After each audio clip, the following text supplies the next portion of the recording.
안녕하세요.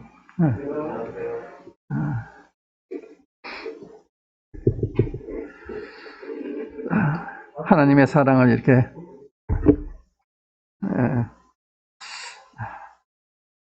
조금 묵상하고 있었는데 주님의 사랑을 들려달라 이런 찬송이 불려져서 주님의 사랑에 대해서 이렇게 우리에게 들려주기를 원하시나 하는 생각을 하면서 오늘 주님의 사랑에 대한 이야기를 좀 드리고 싶습니다.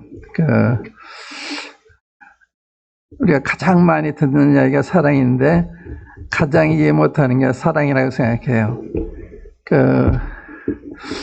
특히 하나님의 사랑을 왜 우리가 의심하고 못 믿는가 하면 사탄이 그런 잘못된 마음을 우리에게 주었어요. 우리 창세기에 보면 뱀이 하와를 찾아와서 하나님이 정말 너희더러 동산 안에 있는 모든 남의 실과를 따먹지 말라고 하시더냐, 하나님의 사랑에 대한 의심을 심어주었습니다. 이 사랑을 믿는 데는 성령님의 도우심이 필요해요. 믿고 싶어서 의심이 가거든요. 그래서 우리가 사랑을 알아도 상당히 불완전하게 알고 있고 그 안 자체도 또 믿어야 할 때 믿어지지 않는 이게 이제 우리의 문제인데,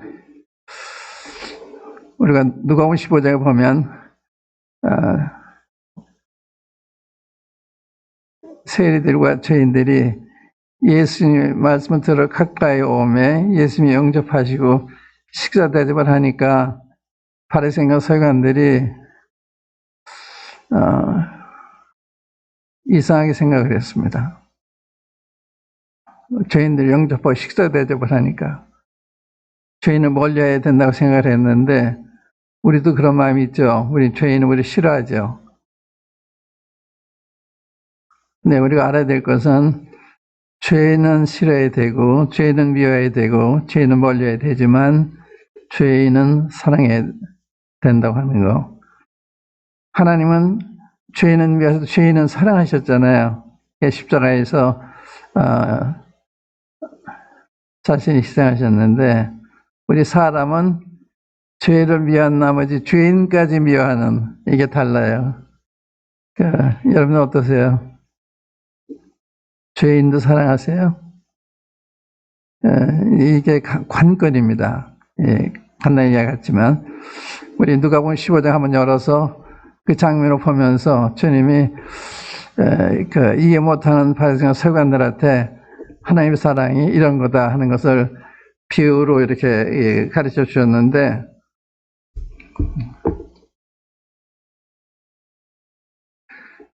누가복음 15장, 제 목소리 잘 들리세요? 네.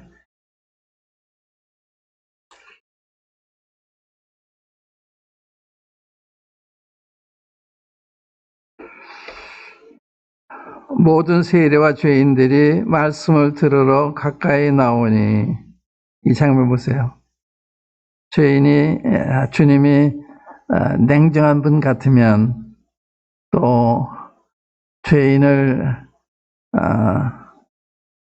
좋지 않게 생각하셨다면 어떻게 죄인과 세리들이 주님을 가까이 왔겠어요? 바리새인들은 죄인을 멀리했습니다.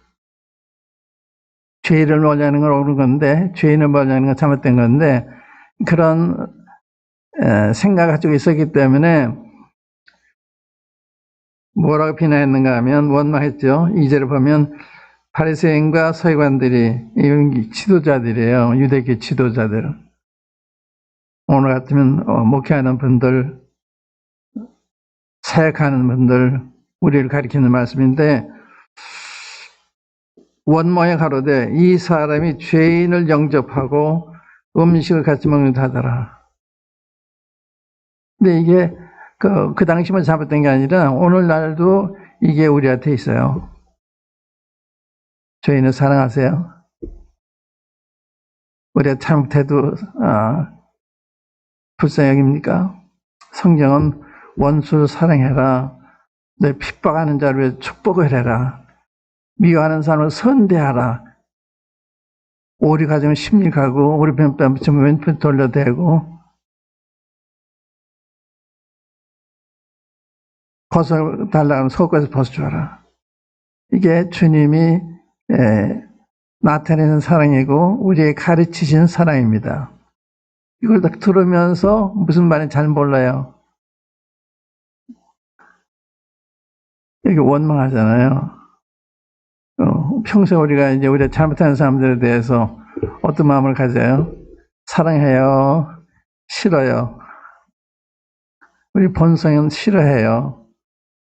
죄인을 좋아하는 사람 없어요. 날 미워하는 사람 좋아하는 사람 없어요. 근데 주님은 죄인을 사랑하셔서 영접하고 식사대접을 가지고 십자가까지 하시잖아요. 누구 위에 돌아가셨어요? 죄인 위에 돌아가신 거예요. 의인 위에 죽는 게 아니고, 그래 로마서에도 의인을 위해 죽는 자가 쉽지 않고 선인을 위해 죽는 자가 혹이거니와 그리스도께서는 하나님께서는 그리스도의 죽으심을 통해서 우리에 대한 자기 사랑을 확증하셨다. 확실히 증명하셨다.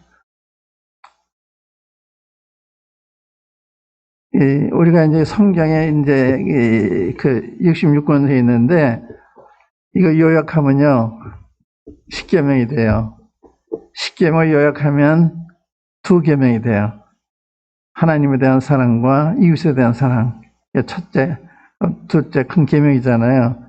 내 하나님을 마음을 다하고 뜻을 성품을 다해서 사랑하라. 이게 크고 첫째인 계명이야. 둘째 이것이 내 이웃을 내 몸을 사랑하라. 요약하면 사랑이에요. 사랑.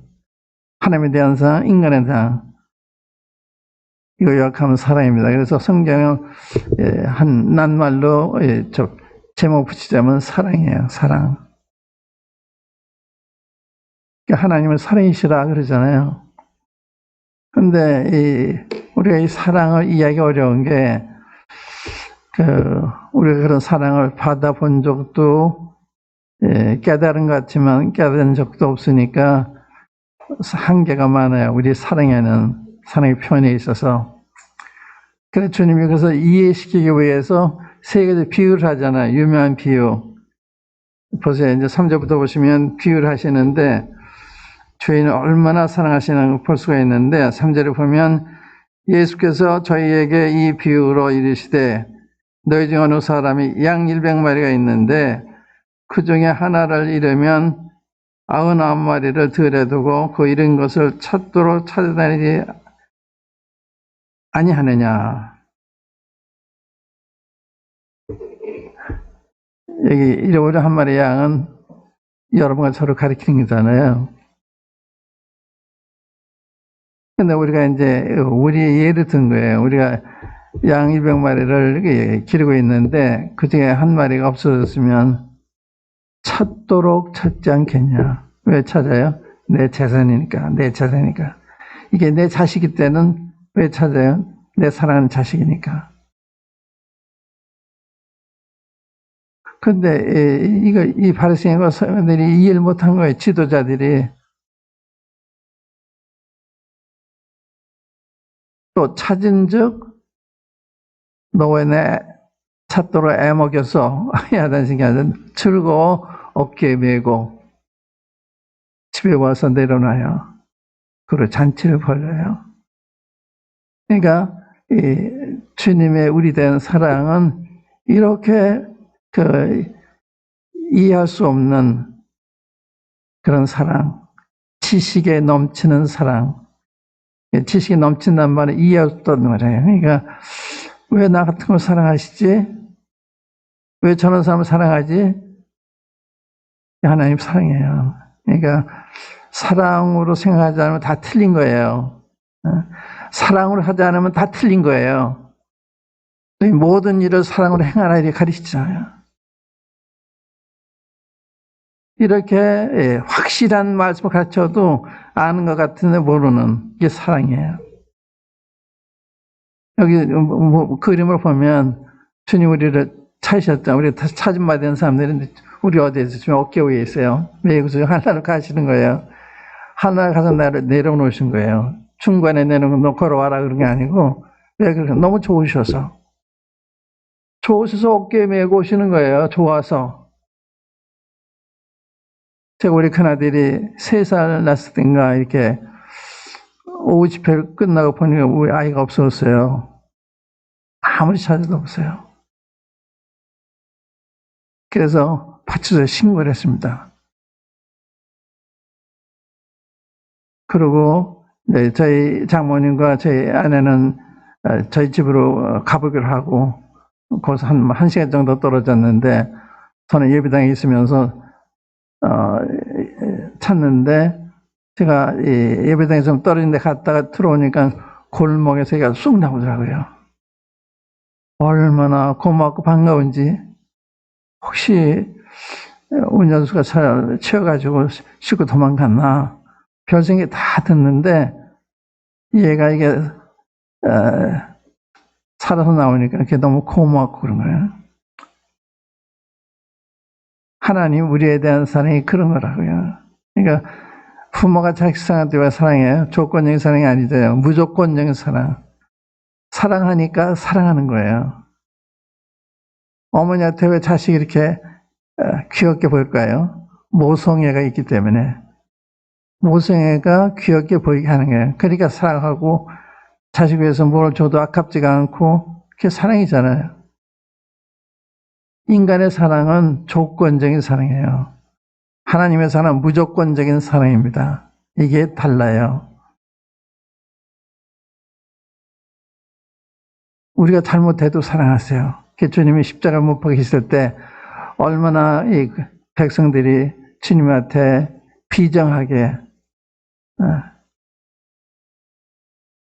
무도하게 조롱도 하고 침도 뱉고 때리기도 하고. 근데 주님 뭐라 그러세요? 아버지 용서해 주세요. 몰라서 그러니까요. 하나도 미워하는 마음이 없었던 거예요. 하나도 미워하는 마음이 없었던 거예요. 그게 하나님의 사랑이고, 하나님의 사랑이 우리 마음에 부은 바 되면 그런 사랑이 우리를 통해서 나타나는 거예요. 즐겁게 먹고 집에 와서 벚가지 숲을 먹고 말하자 함께 즐기자 내일은 양을 찾아노라. 이게 하나님의 사랑입니다.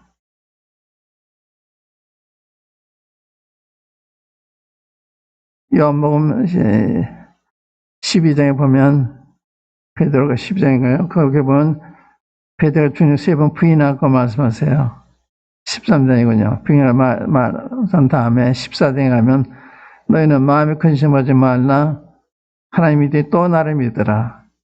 그렇지 않으면 내가 너에게 일렀으리라. 너희를 위해서 초소 예배를 가노니 가서 초소 예배하면 내가 다시 와서 너희를 내게로 영접하여 내 있는 곳에 있게 하겠다.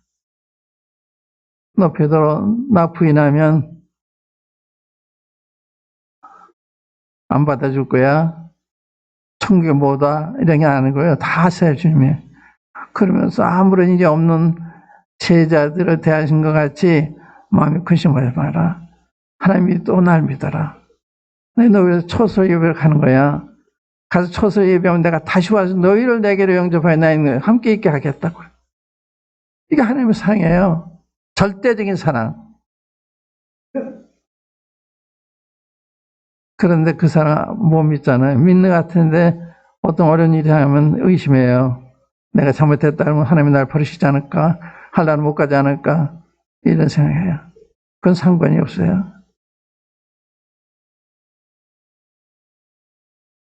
부모가 자식을 조건적으로 대하지 않잖아. 잘못해도 먹을 거 주고 입힐 거 입히고 다 하잖아요. 사랑하니까. 근데 탕자의 비유면 여기 이제 그 다음에 이제 돈을 잃어버린 여자의 경우를 얘기했는데 그 지금 이 비유가 3가지인데 여기 지금 잃어버린 한 마리 양의 비유라고 보통 얘기하는데 이건 잃어버린 한 마리 양의 비유가 아니라 양을 찾는 목자의 비유예요. 잃어버린 양을 찾는 목자. 이게 목자가 여기 대한 이야기를 하는 거예요. 그 목자 이해 못하니까. 죄인들이 영접하고 식사하는데 그 원망하니까 목자의 마음이 이런 거다. 그걸 가르친 거예요. 근데 이제, 그러니까 이 로니 양이 목자를 만나지 못하면 굉장히 위험하고 불행하죠. 목자가 있어야 보호를 받고, 풀 있는 대로 또 잔잔 물가로 이렇게 인도해서, 먹이는데 이 목자가 없었어요. 양은요, 특징이 염려하시는 대로 자기 방을 못 해요. 또 방향 감각이 없어요. 자기 집 못 찾아가요. 그러니까 목자가 없으면 꼼짝없이 죽는, 맹수한테 희생당할 수밖에 없는 게 우리 인간이에요. 하나님이 우리 인간을 그렇게 비유하신 거예요. 그렇게 어리석고 잘 모르는 그런 우리를 사랑하셨고, 그런 우리를 구속하셨고, 그런 우리와 함께 하시는 거예요. 그래서 저도 많은 경우에 주님에 대한 사랑을 이렇게 크게 감동을 받고 감사하고 그래야 되는데 상태 그렇지 않을 때가 있잖아요. 우리 마음이 그래요. 그런데 오늘 우리가 주님을 기억하는 만찬했는데 누구래요? 제자들이 바로 몇 시간 후면 주님 버릴 사람들이에요. 그들을 모아놓고서 떡을 들어 살해하시고 이 떡은 너희는 내 몸이다. 받아 먹어라. 그리고 이 떡을 떼어 먹을 때마다 나를 기억해 달라. 이 부탁이에요. 그러니까 주님이 기억하실 때 좋은 환경 가운데서 한 게 아니고 십자가를 앞에 두시고 몇 시간 앞에 두시고 그러신 거예요. 그때 12장에 멈추면 내가 고민해 죽게 됐다. 그렇게 주님이 번민하셨습니다. 자신이 번민이 있을 때 남을 생각하기 어려운 건데 그런 중에 제자 다락방에 모아놓으시고 만찬을 주신 거예요. 그게 주님의 사랑이죠. 자기보다 제자들을 더 사랑하신. 그게 사랑이잖아요. 사랑은 자기보다 사랑하는 사람을 더 사랑하는, 사랑하는 사람에서는 아무것도 아끼지 않는. 그래서 우리는 잃어버린 한 양을 볼 때 주님 만나지 못한, 하나님 만나지 못한 사람이 얼마나 불쌍하고 얼마나 위험하고 한 걸 알게 되죠. 사람은 제 길을 못 찾아가요. 사람이 자기의 한계를 몰라요. 자기가 얼마나 연약한지 그걸 몰라요. 그러니까 그렇게 교만하죠. 사람 얼마나 교만해요. 굉장히 교만해요. 또 우리가 교만해요. 그래서 주님만 의지하고 살아야 되는데 안 그러거든요. 성경을 많이 읽거든요. 안 그러면 왜 그러냐? 필요는 안 느끼는 거예요. 얼마나 기도해야 되는데 기도도 안 하잖아요. 그게 교만이에요. 기도하지 않고 사는 거, 성경 읽지 않고 사는 게 다 교만이라.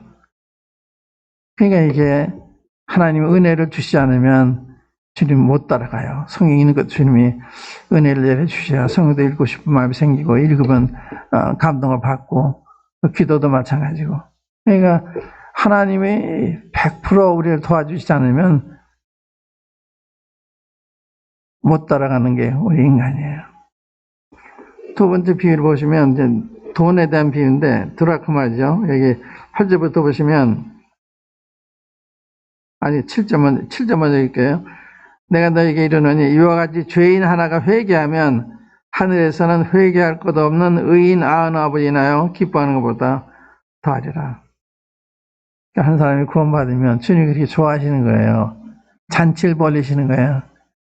우리도 영원히 구원받는 반가워하고 기뻐하고 그러지만 이 주님의 기쁨에 비교할 수가 없죠. 주님 너무 좋으셔가지고 하늘에 죄 없는 99 천사보다 죄인 한 사람이 회개하면 그걸 기뻐하신다. 얼마나 우리 사랑하세요. 사랑하지 않으면 회개하든지 말든지 그러실 텐데 그게 아니에요. 그러니까 주님은 이해할 수 없는 사랑으로 우리를 사랑하세요.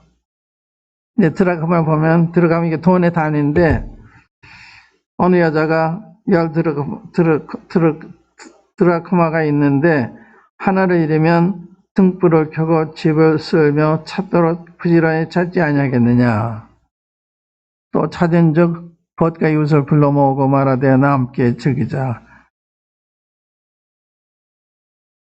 이런 드라크마를 찾아놓으라 하여라. 내가 너에게 이르노니 이와 같이 죄인 하나가 회개하면 하나님의 사자들 앞에 기쁨이 되느니라. 들어가면 뭐야? 드라크마는 돈이에요. 이 돈이 소유자의 손에서 이게 떨어졌을 때 무가치해지는 거예요. 돈은 돈 쓸 사람이 가지고 써야 이게 가치가 있는 거죠. 돈이 우리 손에서 떠나면 가치가 없는 거예요. 그러니까 하나님의 손에서 벗어나면 우리 무익한 사람, 가치 없는 사람이 되는 거예요. 이게 드라크마야. 그러니까 주님의 손에 틀렸다는 게 얼마나 감사하고 얼마나 다행이에요. 주님 말씀 알고 또 주님 말씀이 옳은 걸 알고 따르기 원하게 되고 그러니까 얼마나 좋아. 근데 이걸 모르면 무익한 사람, 무가치한 사람, 그 사람은 정말 무가치한 거예요. 이 성경 말씀 비추어서 사람들 보세요. 얼마나 안 됐어요. 불행한 길을 가면서 불행을 모르니까. 사람은요, 자기가 자기에게 유익하다고 생각해서 그걸 선택해야 돼요. 결국은 유익한 게 아니에요. 근데 그걸 좀 모르니까 그럴 수밖에. 어려워 불쌍해요. 그래서 우리가 이 주인에게 찾음 받지 아니하면 돈과 같이 무가치한 무익한 사람이 되는 거예요. 그런데 여기 돈으로 비유했잖아요. 우리의 가치가 주인의 손에 찾아졌을 때 가치가 있는 것이고 이게 버려졌을 때는 무가치한 것이고 사실에 그게요.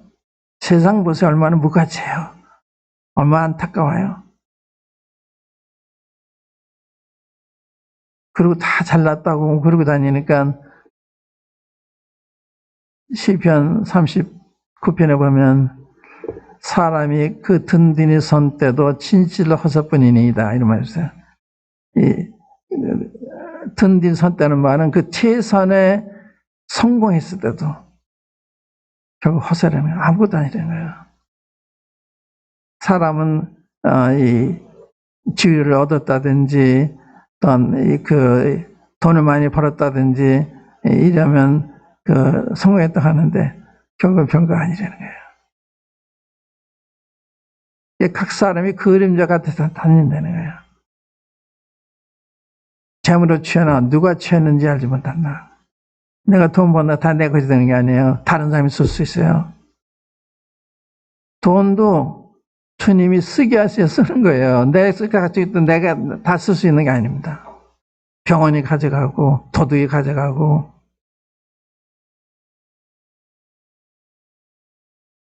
이게 어리석은 인간이에요. 하나님이 도와주셔야 돈도 우리가 쓸 수 있는 건데 하나님이 도와주지 않으면 내가 번 돈도 못 써요. 다른 사람이 다 가져가요. 그게 그렇게 어리석은 게 인간이라고요. 모르니까. 왜 몰라요? 성경을 모르니까. 성경 읽어야 되죠. 그래 어떻게 살아야 되나? 이걸 봐야 지혜를 얻어서 지혜 있게 살 수가 있는데 모르니까. 근데 드라크마가 이렇게 주인의 손에서 떨어졌을 때 밟히기도 하고 그럴 거 아니에요. 우리 인간이 그런 거예요. 소금이 그 맛을 잃으면 무엇을 따게 하려? 밖에 버려 밟힐 뿐이다. 그러니까 이제 이렇게 불쌍한 게 인간이죠. 하나님을 알기 전에는 그런 거예요. 자기는 성공했다 생각하고 잘 나간다 생각하지만 아니죠. 다 낭비예요. 다 손해예요. 그래서 사람은요, 하나님 만나기 전에는 존재한다, 존재. 사는 게 아니라 이게. 하나님 만났을 때부터 그 삶은 이제 사는 거예요. 그래서 이스라엘 백성들이 6월절에 이렇게 피로써 구속했을 때 그날로 첫 달을 삼아라. 그날부터 이스라엘 백성들이 그 삶이 계산이 되는 거예요. 우리 삶이 하나님에 돌아왔을 때 하나님 계산하세요. 그 전에는 무용지물이에요. 아무 하나님과 관계가 없어요. 그러니까 존재하는 거지 사는 게 아니에요. 세 번째가 탕자의 비유인데, 탕자의 비유 보세요. 여러분들이 잘 아는 탕자의 비유인데 11절, 또 가라사대 어떤 사람이 두 아들이 있는데 그 둘째가 아비에게 말하되 아버지여 재산 중에서 내게 돌아올 분깃을 내게 주소서 하는지라. 아비가 그 살림을 각각 나눠 주었더니 그 후 며칠이 못 되어 둘째 아들이 재물을 다 모아가지고 먼 나라에 가 거기서 호랑방탕하여 그 재산을 허비하더니 다 없이 한 후 그날에 크게 흉년이 들어 저가 비로소 궁핍한지라. 여기까지 보겠어요. 여기 두 아들이 있죠.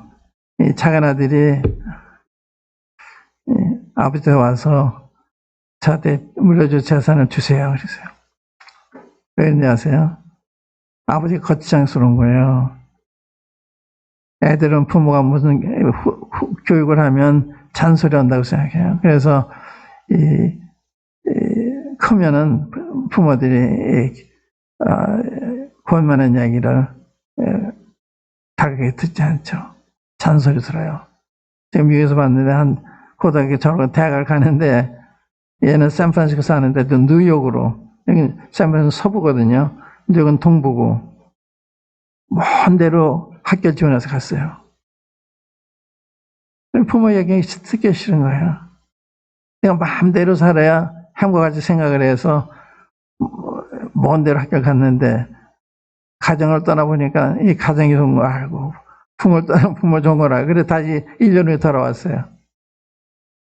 가정이 좋은 곳인데 밖에 나가면 누가 그런 가정이 어디 있어요? 부모 같은 사람이 어디 있어요? 몰라서 그런 거거든요. 이 둘째 아들이 그런 거예요. 하나님을 보면 불편하다고 생각하는 거예요. 안전한 거고 행복한 건데 이것도 해라 저것도 해라 이건 하지 마라 저거 하지 마라 이런 계명이 있기 때문에 마음대로 못하니까 부자연스럽다 이거예요.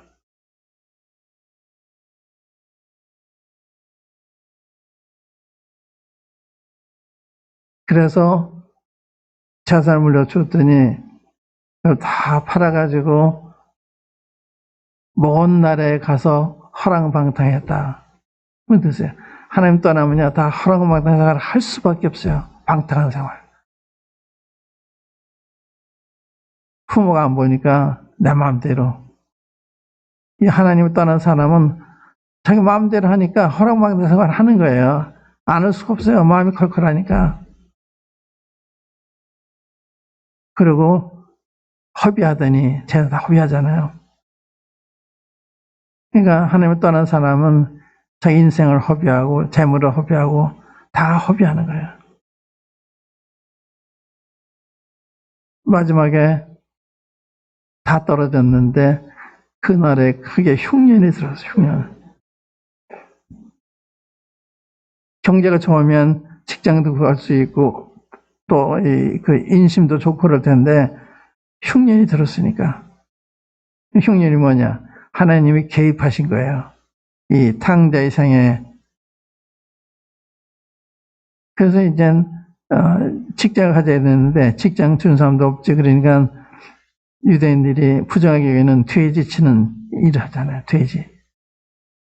돼지 치는 그런데 그 돼지 먹는 그 지업 열매도 안 주는 거예요. 그러니까 돼지보다 더 밑바닥으로 떨어진 거예요. 그때 정신이 들어서 스스로 돌이켜 가로되 이게 이제 삶의 전환점이죠. 자기를 발견하는 거. 하나님 또한 자기 인생이 이게 아니로구나 하는 걸 발견했을 때 그때 돌이키는 거거든요. 스스로 돌이키를 가라되 내 아버지에게는 양식 풍족한 풍년이 얼마나 많은 거 나는 여기서 줄여 죽는구나. 아버지 생각 처음 한 거예요. 사람은 어려울 때 하나님 찾아요. 어렵지 않으면 안 찾아요. 하나님이 다루시죠. 흉년을 통해 다루셔요. 흉년을 통해서. 제가 독일에 갔는데 독일에 거기 그 한인 회장하는 사람이 고아로 자라서 독일에 광부로 왔다가 학교에 들어가서 이제 공부를 하는데 병이 난 거예요. 그렇다고 저를 처음 만났을 때 하나님 너무하다. 그랬어요. 그렇지 않습니다. 지금 선생님은 흉년을 만나셨습니다. 하나님 개입하신 거예요. 그러니까 자기는 이게 고아로 남달리 이렇게 공부하려고 애쓰는데 왜 하나님이 안 도와주신 얘기예요. 병도 들고 아내도 떠나고 이렇게 되니까 원망하기 시작했는데 아닙니다. 선생님이 흉년이 왔습니다. 흉년이. 하나님이 부르시는 방법입니다. 하나님 오라고 부르신 거예요. 그래서 그분이 회개했어요. 갔다가 이제 제가 한국에 돌아왔다가 6개월인지 다시 갔어요. 더 갔는데 가서 이제 거기가 하노바라는 데인데 하노바에 기차역에 내렸는데 그 사람이 마중 나왔어요. 난 깜짝 놀랐죠. 잠깐 만나 전대했던 분인데 내가 잘 아는 분도 아니고 근데 그분이 변화가 된 거예요. 그래서 하나님이 우리 인생을 교육하실 때 흉년을 주세요. 흉년. 그래야 자기 생각하고 또 겸손해지고 무릎을 꿇고 성경도 읽고 기도도 하고 이러거든요. 그렇죠? 안 해요. 사람은요. 믿음 외에도 마찬가지예요. 그러니까 하나님이 우리를 때때로 다루시는 거거든요. 이게 나쁜 게 아니에요. 다 하나님이 다 아시면서 하시는 거예요. 마태복음에 이런 말 주세요. 참새 2마리가 한 아스론에 팔리는 게 아니냐. 그중 한 마리도 너희 천부께 허락지 않으면 땅에 떨어지지 않는다. 너희는 머리카락까지 다 세신 바 되었나니 두려워하지 말아라. 너희는 많은 천수보다 귀하다. 하나님이 머리카락에 헤아리는 것처럼 우리를 자상하게 살피고 계신 거예요. 하나님의 허락 없이는 우리에게 임하는 게 하나도 없는 거예요. 참새 한 마리가 떨어지는 것도 하나님이 다 주관하시는데 너희는 많은 참새가 귀하다. 머리까지 다 헤리고 있다. 그냥 보험사에 믿으시면 돼요. 결과는 좋아요. 결과 항상 과정은 주님이 이렇게 어려움을 통해서 우리를 각성시키고 낮추시고 이런 일 하시지만 결과는 좋은 거예요. 그래서 어떤 일을 당해도 결과는 좋을 거다 믿으면 맞는 거예요. 욥도 그랬잖아요. 욥 나에게 하는 길을 오직 저가 하시나니 나를 단련하신 후에는 내 정같이 나오리라. 나에게는 오직 하나님만 하네요. 자기도 모르는 거예요. 왜 주님이 이렇게 어렵게 하시는지. 그러나 결과는 정같이 나온다는 거예요. 이 결과는 항상 믿으시면 돼요. 하나님의 사랑으로 우리에게 이런저런 일 허락하시는 거기 때문에 결과는 좋은 거예요.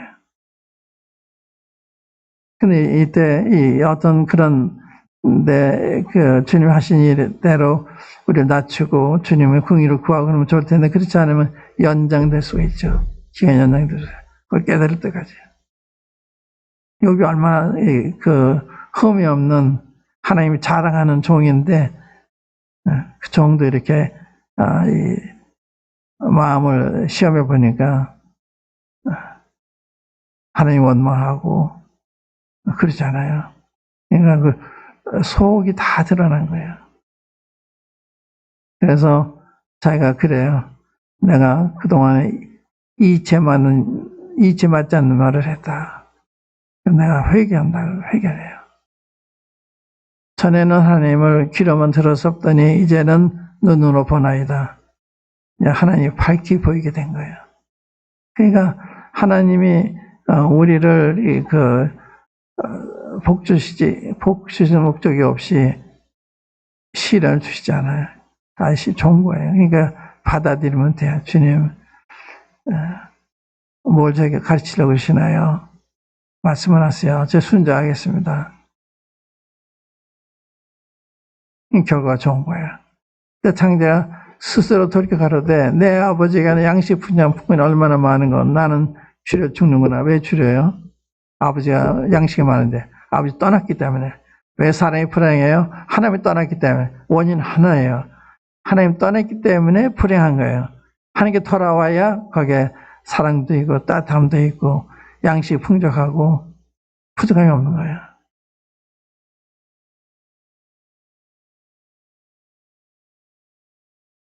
그게 놀라운 거죠. 저는 아무것도 없는 사람이지만 전 아무도 부럽지가 않아요. 내 위치를 누가 바꾸고 싶지 않아요. 우리 애들이 다 나보다 다 잘 됐지만 난 내가 가장 좋은 위치에 있다고 생각해요. 하나님이 내 보호자시니까. 물론 걔들이 보호자들이시지만 걔들은 자기들이 잘하고 있으니까 그걸 어느 정도 믿을 거라고요. 나는 저쪽 하나님만 믿으니까 내가 더 유리하죠. 하나님 많이 믿는 사람이 더 유리한 거예요. 저희 교회에 돈 많이 있다가 이제 어려운 분이 있는데 그분이 한때 100억이 빚이에요, 100억.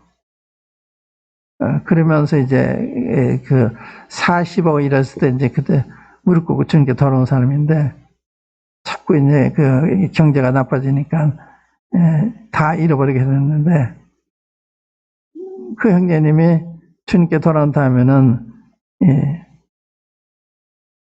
저를 도와주고 싶어서 차를 가지고 저를 가는 것마다 데리고 와요. 항상 여기도 오다리 왔을 거예요.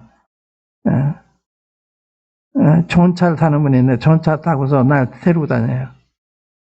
근데 내가 그분을 종종 돕거든요.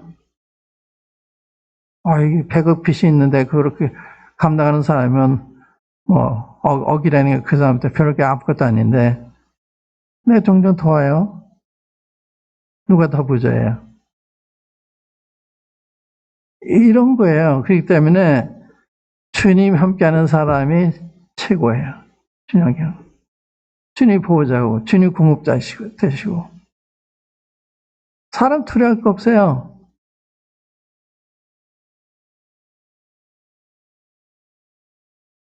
하나님이 내 편에 계신 내가 누구를 두려워해요? 그 돌아오니 어떻게 해요? 아버지가 달려가서 목을 입을 맞추고 제일 좋은 옷을 내가 입히라. 손에 가락지를 끼워라. 발에 힘을 시켜라. 살찐 손을 끌어다 잡으라. 우리가 잔치하자. 내가 잃었다가 다시 얻고 죽었다가 살아났다. 이 탕자 누구예요? 여러분과 저예요. 이렇게 방탕할 때도 사랑해서 기다리신 거야. 이때나 돌아와, 저때나 돌아와. 근데 하늘 보니까 자기 아들 나타났잖아요. 아들이 먼저 온 게 아니고 아버지가 먼저 온 거예요. 아버지가 항상 기다린 거예요. 그 아들의 모습이 어땠어요? 죄 짓다 오기 때문에 거지가 돼 있었어요. 냄새나는 사람이었어요. 근데 아버지가 달려서 목을 입을 맞추고 이렇게 우리를 사랑하는 게 하나님의 사랑입니다. 조건 그죠? 하나님이 사랑이시기 때문에 우리를 사랑하는 거예요. 어머니의 모성애가 있기 때문에 자식을 사랑하는 것처럼 잘못해도 그래 사랑하시고 잘못해도 그게 징계하시는 거예요. 사랑하시기 때문에. 이거 범사에 믿으시면 돼요.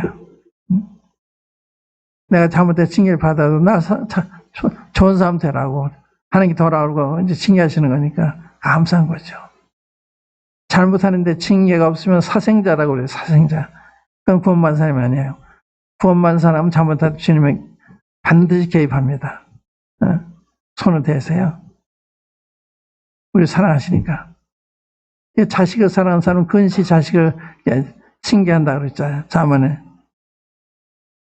그러니까 하나님의 사랑이 이런 거다. 이게 이제 믿지 않는 사람한테 사랑이잖아요. 우리가 믿지 않을 때 이렇게 사랑하신 거예요. 믿은 후에는 얼마나 더 사랑하겠어요. 이제 자녀가 됐는데. 그래서 요한복음 3장 16절에 보면 하나님이 세상을 이처럼 사랑하사 독생자를 주셨으니 세상을 사랑하셨어요. 믿지 않는 사람들 지금 사랑하세요. 굉장히 사랑하세요. 그러니까 매일같이 햇빛을 주시고 비를 주시고 건강을 붙들어 주시고 그러시잖아요. 응? 근데 그걸 모르는 거예요. 그리고 오래 참으세요. 기다리세요. 이 탕자가 돌아왔다 기다렸잖아, 아버지가. 하나님 오래 참으시면 구원이 됐다. 이런 말이 있으니까 하나님 오래 참으셔서 우리도 구원받은 거예요. 우리 행동을 보고서 넌 이제 안 되겠다 이랬으면 우리 가운데 구원 못 받는 사람 많이 있겠죠. 하나님이 참으심, 이게 사랑의 한 면이거든요. 사랑은 오래 참잖아요. 그 부모가 자식을 오래 참죠. 왜? 사랑하니까. 그래서 하나님 참으시는 건 사랑하시기 때문에 참으시는 거예요. 항상 하나님 믿으면 돼요. 항상 기뻐하면 돼요. 항상 감사하면 돼요. 어떤 환경에서든지. 요셉 보세요. 요셉, 구약 요셉 보면 요셉이 하나님이 그에 대한 계획을 가지고 계셨잖아요. 요셉을 총리 대신으로, 이집트의 총리 대신으로 세우실 것을 꿈을 통해서 보이셨어요. 그걸 이루시니 어떻게 이루시느냐? 방법이 달라요. 사람이 생각하는. 형들이 미워해서 애굽으로 팔잖아요. 팔려가요. 억울하고 부당하고. 그런데 그게 하나님의 뜻이에요. 억울해도 하나님의 뜻이에요. 부당해도 하나님의 뜻이에요. 범사가 하나님의 뜻이니까. 뜻이 계신 거예요. 근데 그 이상을 못 보니까 요셉도 상당 애원했던 그 형들이 나중에 증언했던 요셉 앞에서 우리 동생이 애원할 때 우리가 들어주지 않았기 때문에 하나님 우리 이렇게 받게 하신다 이렇게. 근데 요셉도 그 범죄 감수할 수 있었던 거죠. 그 다음에 그 애굽에 가서 또 포디바리 집에 들어갔는데 거기서 또 부인한테 모함을 받아가 감옥에 가잖아요. 또 억울한 거예요. 부당한 거예요. 감옥에 가야 돼요. 하나님 뜻이 이루어지려면. 그래서 바로 신하들을 만나고 바로 신하 통해서 바로한테 알려지고 이래가지고 총리 대신 되잖아요. 그러니까 요셉을 생각해보면 범사에 감사한 말이 이해가 돼요. 억울한 게 아니에요. 우리를 축복하시기 위해서 지금 하신 거거든요. 부당해도 다 받아야 돼요.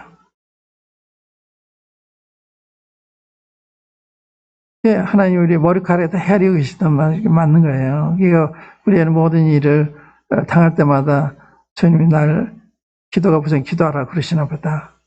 또 내가 너무 마음이 높아지면 낮추시나 보다. 이렇게 받으면 되는 거예요. 그러면 항상 플러스가 돼요.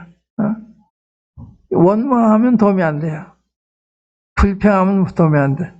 다 받아들이는 거예요. 주님이 내가 낮아지기 원하시나 보다. 또 내가 부족하니 기도하라고 그러시나 보다. 이렇게 받으면 틀림없어요. 이게 이제 세상에 대한 사랑인데 또 교회에 대한 사랑. 에베소 5장 20절에 보면 그리스도께서 교회를 사랑하는 후에 자신을 주셨다 이 말이죠. 이 사랑은요 아가페 사랑이에요. 아가페 사랑. 그 사랑에는 필로 사랑이 있고 에로스 사랑이 있고 아가페 사랑이 있는데 필로 사랑은 친구 간의 사랑, 부자지 간의 사랑. 그런데 아가페 사랑은 하나님의 사랑이에요. 그래서 그리스도께서 교회를 사랑했단 말이 아가페 사랑. 조건 없이 사랑하신 거예요. 사랑해서 안 주셨다. 우리 위해 주님이 자신을 희생하신 거예요. 그리고 우리의 머리가 되셨어요. 이 광성교회의 머리가 주님이시잖아요. 여러분 사랑하신 주님이 여러분들 구원하시고 여러분들의 머리가 되어 여러분들 보호하시고 돌아보시고 저는 어느 모임에 가더니 주님 함께 하시다 안 해. 이거 당연 주목해요. 함께 하시나 안 하시나. 예배 드릴 때 보면 느껴요. 함께 하시는구나. 그러니까 이 주님의 교회는 주님이 거기에 임재해 계시기 때문에 교회예요. 주님 떠나시면 교회 기능을 할 수가 없어요. 처음 사는 거 버리면 너 그걸 회개하고 처음 사는 행위 가지 않으면 내가 옮겼다고 그러시잖아요. 그러니까 주님을 잃어버린 그런 교회가 있을 수가 있어요. 주님 함께 하셔야 돼요. 교회의 정의가 구원받은 사람들의 모임일 뿐만 아니라 주님이 함께 하시는, 주님의 인도를 항상 받아야 되는 거예요. 모든 일에 있어서. 건축이든지 어느 행렬의 삶에 대해서든지 주님의 인도하시고 구해야 되는 거예요. 주님이 사도행전 1장에 보면 오직 성령이 너에게 임하시면 내가 권능을 받고 예루살렘과 온 유대와 사마리아 땅까지 내 증인이 되리라. 그러고는 하늘로 승천하셨어요. 교회에 대한 구체적인 얘기 하나도 안 하셨어요. 장로 어떻게 세우라든지 집사 어떻게 세우라든지 징계 어떻게 하라든지 헌금 어떻게 하라든지 하나도 얘기 안 하셨어요. 성령 오시면 성령이 인도하실 거다. 그걸 암시하신 거예요. 그래서 예루살렘 보면 이제 그 숫자가 늘어가니까 이제 사도들이 과부들을 공유하다 보니까 그들이 해야 되지를 못하니까 그때 주님이 문제를 허락하셨어요. 그래서 히브리파, 헬라파 형제들이 히브리파 형제 원망하잖아요. 자기들이 과부가 차별 대우를 받는다고. 그때 사도들이 뭐라 그래요? 우리가 하나님 말씀을 제쳐놓고 공개를 성령만 당창구나. 우리가 이 일은 일하는 사람들에게 맡기고 우리는 기도하는 것과 말씀을 전무하겠다. 그래서 십자가 생기잖아요. 필요할 때 그렇게 하시는 거예요. 지역 교회마다 다른 거예요. 구조가. 필요가 다르니까. 그러니까 성령님의 인도를 받는다는 게 그게 중요한 거예요. 말씀도 그렇고 교회 생활도 그렇고 교회가 어떤 중요한 결정할 때 주님의 인도를 구하는. 사도행전 입장에 보세요. 가룟 유다가 죽으니까 거기에 결혼이 돼서 한 사람을 보충해야 되니까 저 기도하잖아요. 무사야만 아신 주여 누구의 직분을 맡아야 되나요? 가르쳐 주십시오. 그러니까 마태를 지금 선택하시잖아요. 매사리 기도하는 거예요. 기도. 주님 인도를 받아야 되는 거예요. 이게 굉장히 중요한 거예요. 기도해서 주님 안 받으면 내 생각대로 한 거예요. 우리 생각대로. 우리 생각대로 안 되죠. 성령 인도를 받으면 어때요? 우리 상태가 맞아야 돼요. 우리 상태가 깨끗해야 되고 겸손해야 되고. 그러니까 성령 인도 받는 게 쉬운 게 아니에요. 제가 말씀 준비할 때 어려운 게 이게 말씀 수익이 들어와야 되는데 이게 말씀이 안 주어지니까 고통스러운 거죠. 그냥 학교에 가서 교과서 가르치는 거 하면 뭐가 어렵겠어요? 성경에 다 본문도 다 있는데. 그러나 그때 성령이 원하시는 말씀을 증거해야 되는 게 그게 말씀 증거하는 우리의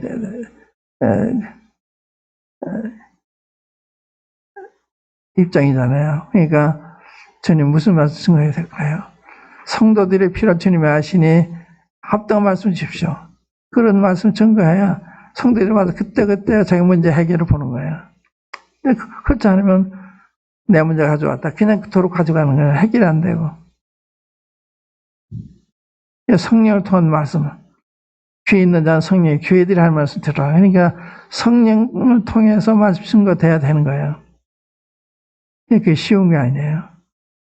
왜냐면 간절히 구해야 되고 내 삶을 정돈해야 되고 말씀 증거가 쉬운 게 아니에요. 그냥 교과서처럼 하는 게 어려운 게 아니지만 그런 게 아니니까. 교회를 사랑하셨다. 얼마나 좋아요. 교회를 사랑하는 주님이 교회의 머리가 되셨어요. 교회의 주인이세요. 그러니까 우리만 있는 게 아니에요. 우리 어려운 나한테 주님이 함께 하신 거예요. 제가 오늘 예배 드리면서도 두세 사람이 내 이름으로 모인 건데 이 생각하면서 주님이 함께 하고 계실 텐데 얼마나 감사해요. 우리가 특별한 사람들이 아닌데 투수의 사람이 내 입으로 모이는 게 어떻게 한다. 내 입으로 모였다는 게 뭐야? 주의 말씀을 따라 주의 영광을 위해서 모이는 거. 그게 주의 이름 모이는 거예요. 그럼 주님 함께 하시는 거예요. 그렇지 않았을 때는 주님 함께 한다 기대할 수가 없어요. 주님 말씀에 순종해서 주의 영광을 위해서 모일 때 주님이 함께 하시기를 기뻐하시는 거예요. 여러분이 이렇게 모이고 계시니까 주님 기뻐하시는 거죠. 그러니까 항상 말씀 위주로 사셔야 되는 거죠. 우리 생각도 하면 안 되고. 이게 자칫 잘못하면 주님 말씀이 우리 지배하지 않으면 세상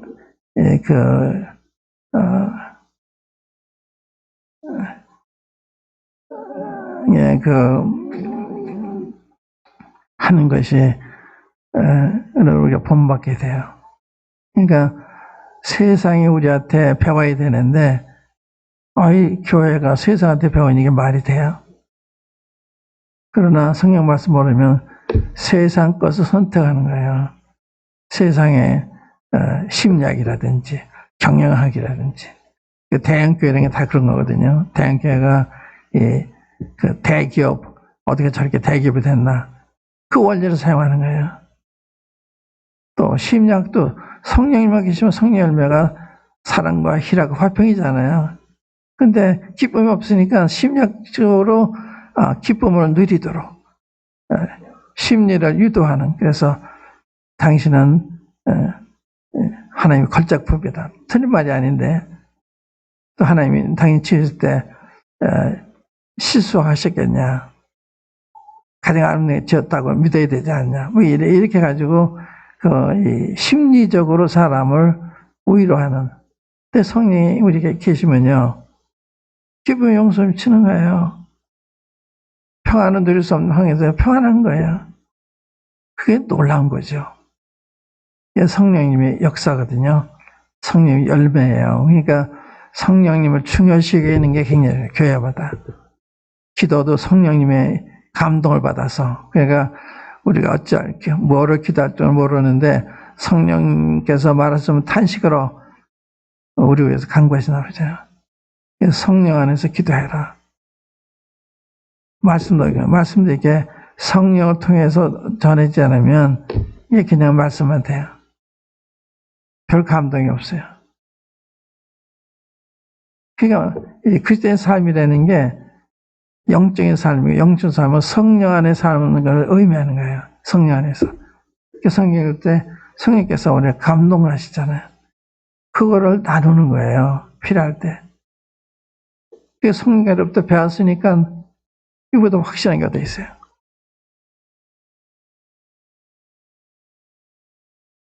교회를 사랑하셨다. 그러니까 우리 교회가 범사에 주님 의지하시면 돼요. 우리 사랑하시니까.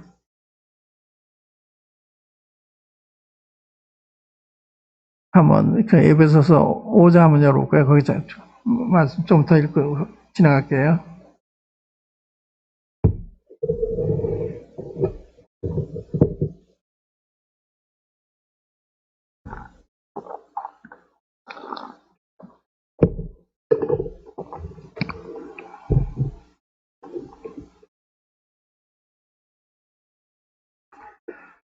에베소서 5장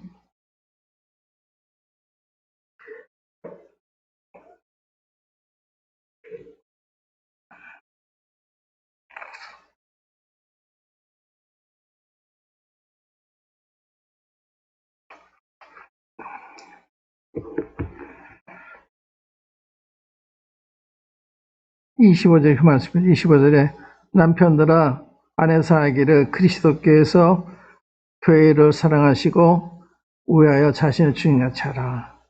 이게 이제 남편에 대한 교훈을 하실 때 이런 사랑으로 아내를 사랑하라 그런 말씀이잖아요. 근데 여기 이제 교회에 대한 이야기가 쭉 나와요. 보시면 27절에 보면 자기 앞에 영광스러운 교회로 세우사 티나 주름 잡힌 것이나 이런 것들이 없이 거룩하고 흠이 없게 하려 하십니다. 우리가 교회를 할 때 뭐예요?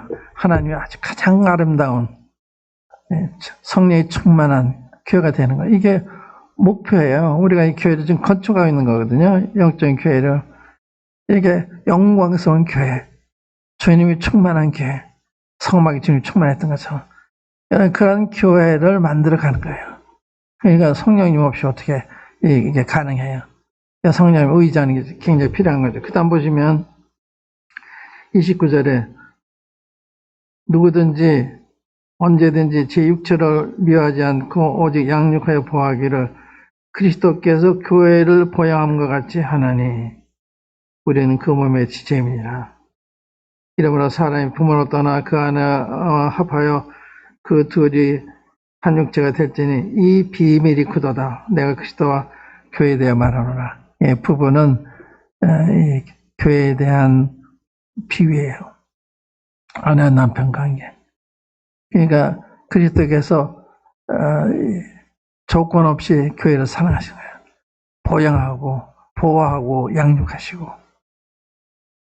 그러니까 우리 힘으로 사는 게 아니에요. 주님이 함께 하시는 거예요. 그래서 우리 힘이 안 될 때 주님은 안 될 때만 아니라 항상 좀 의지해야 되는 거죠. 그럼 주님이 개입해서 역사하는 걸 우리가 경험하게 돼요. 우리가 다 못해요. 제가 경험을 하나 말씀드리면 저희 몸이 참 어렵게 하는 분들이 있었어요. 말해도 안 돼요. 주님이 개입해서 낮추시는 거 꼼짝 못해요. 주님이 낮추시니까. 그러니까 우리가 다 못해요. 못하면 억지로 하면 부작용이 일어나요. 그러니까 주님께 맡기면 주님이 다스려 주세요. 낮출 사람 높일 사람 높이시고. 이제 교회에 대한 말씀드리면 개인, 우리 이제 세상, 교회, 이제 개인, 우리는 이제 교회 사랑했다, 세상 사랑했다는 막연하게 받아들여야 하는데, 나도 사랑해, 나 같은 사람도 사랑해, 이렇게 생각할 수가 있어요.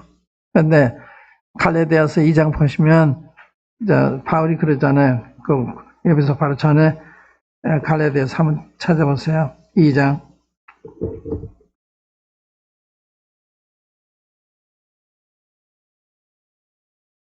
20절 보시면 유명한 말씀이죠.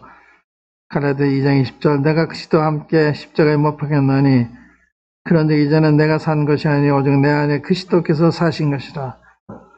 이제 내가 육체 가운데 사는 것은 나를 사랑하세요. 나죠. 우리가 아니에요. 나를 사랑하사 나를 위하여 자기 몸을 버리신 하나님의 아들을 믿는 믿음 안에서 사는 것이다. 나를 사랑하사 나를 위하여 자기 몸을 버리신. 그러니까 주님이 개인을 사랑하세요. 아까 우리 이름은 한 마리 양을 사랑하시잖아요. 이렇게 한 마리 양. 그 대중을 그냥 막연히 사랑하는 게 아니에요. 한 사람, 부모가 자기 한 사람을 다 똑같이 사랑하는 것처럼 우리 개인을 사랑하시는 거예요. 얼마나 좋아요. 그 사랑을 믿으면. 그 사랑을 안 믿으니까 낙심하고 실망하고 또 어떤 때는 원망도 하고 이 사랑을 믿으면 잠잠히 참 기다릴 수 있어요. 이해가 안 돼도. 이해한 경우도 많이 있어요. 지나고 보면 주님이 필요해서 이걸 나한테 허락하셨구나 이걸 알게 되는데 당장 그걸 당하는 동안에는 잘 몰라요. 낙심하지 말고 주님께 의탁하고 주님 앞에 내 할 일을 잘하면 그 다음에 이제 주님이 하시는 거예요. 이제 사랑에 대한 말씀 드렸는데 요한복음 13장에 보면 예수께서 세상을 떠나 아버지께로 돌아가실 때가 이른 줄 아시고 세상에 있는 자기 사람들을 사랑하시되 끝까지 사랑하시니라. 변치 않는 사랑을 사랑한단 말이에요. 주님 우리를 잘할 때만 사랑하지 잘못하면 그게 아니에요. 끝까지. 얼마나 좋아요. 오늘 요한복음 13장에서 17장에 이런 말씀을 챙겨서 줄 뻔했는데 아직 시간이 안 되니까 나중에 기회 있으면 하도록 하고 그렇게 주님이 끝까지 사랑하셨는데 13장, 14장, 15장, 16장, 17장은 주님이 제자들을 떠나가시면서 사랑으로 하신 말씀이에요. 그러니까 사랑을 모르면 그 말씀을 제대로 보는 게 아니에요. 사랑하셨기 때문에 주님이 제자 모으시고 발휘시켜 주시고 또 너희도 서로 사랑하라고 그러고 이런 그 필요한 권면을 하신 겁니다. 사랑으로. 그래서 17절에 보면 이제 기도하시는데요. 한마디 나무라지 않으세요. 아버지 앞에 세상인 제자들에 의해서 기도하시는데 한마디 그 허물 얘기 안 하세요. 바로 몇 시간 후면 주님 버릴 사람은 주님이 다 알고 계시는데 저도 믿었습니다. 알았습니다. 저들을 통해서 영광을 받았습니다. 이렇게 기도하세요. 아버지요, 저들이 나 있는 곳에 오게 해서 주의 영광을 보게 해달라. 이게 주님의 소원이었어요. 제자들이 기도할 때 이 하늘에 와서 내 영광을 보게 해달라. 얼마나 놀라워. 그 기도 들으시는 거예요. 주님께서 다 들으시잖아요. 그러니까 우리는 벌써 하늘나라 가는 건 또 똑같은 거예요. 주님이 그 기도를 하셨기 때문에 그 말씀 한번 마칠게요. 요한복음 17장 그 말씀 좋은 말씀이니까 기억해 두시면 좋으니까.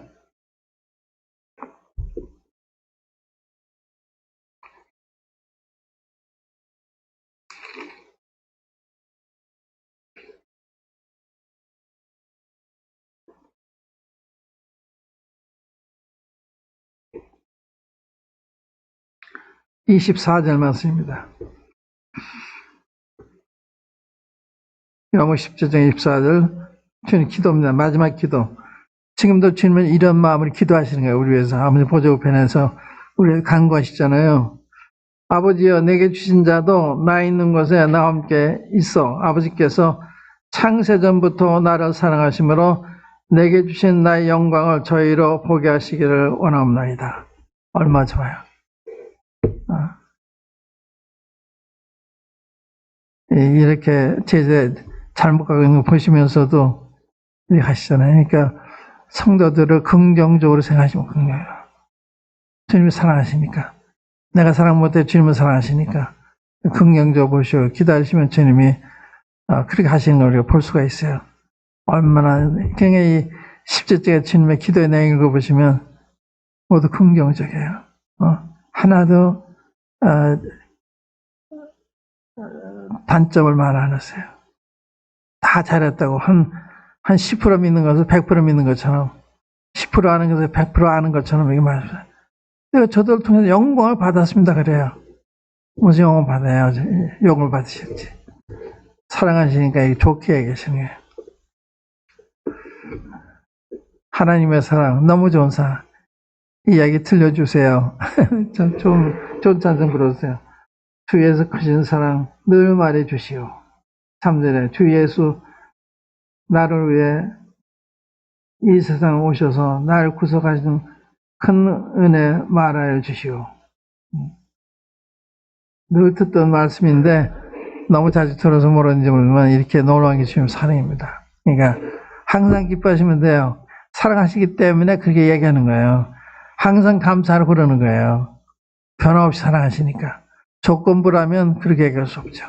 항상 기뻐할 수 없죠. 범사에 감사할 수 없죠. 여기까지 하겠습니다. 한번 기도하겠습니다.